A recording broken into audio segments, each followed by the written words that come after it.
In addition to the wide range of statistical functionality available within R, it is possible to use the language to perform matrix calculations, and we'll now look at some of the basic calculations that you might want to perform on matrices.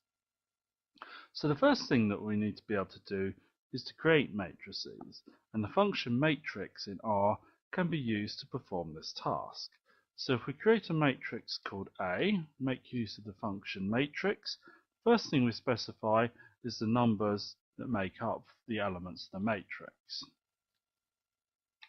So if we randomly put 6 numbers in here, and then let's decide that we want this to be a matrix with 2 columns, so we have ncol equals 2, run this command, and then if we print it out, we'll see that we've got our matrix and the numbers go in by default in to the columns, so 2, 54, 1 in that order.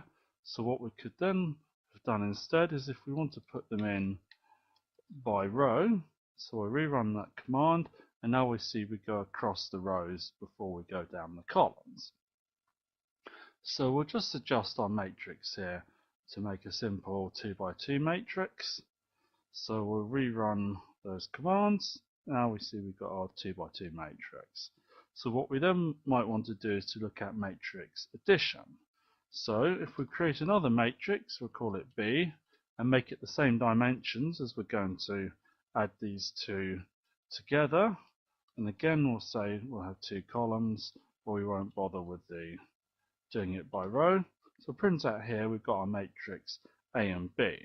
Now R recognizes that if we want to add 2 matrices together, we just put the name of the 2 objects with a plus in between them. Similarly, we can do the minus to be able to get the difference between those 2 matrices.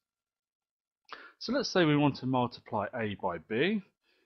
Now here, rather than using star, we need to use the matrix multiplication command, which is %*%.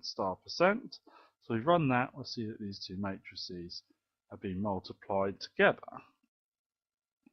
So what else might we want to do? Well, let's say we want to invert a matrix. We make use of the function solve, so we can invert matrix A by writing solve A. Another operation we might be interested in is eigen, to extract the eigenvalues and eigenvectors for the matrix. So eigen A gives us 2 elements, values, and vectors.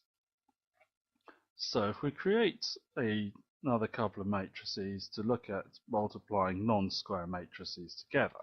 So let's say we've got a matrix C and we want 1 row and 3 columns. So we have ncol equals 3, run those 2 lines.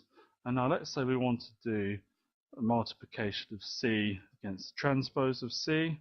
So we do C, matrix multiplier, and then the function T generates the transpose of a matrix. So we get our 21 here, as we're doing 1 by 3 multiplied by 3 by 1, which will give us a 1 by 1 matrix.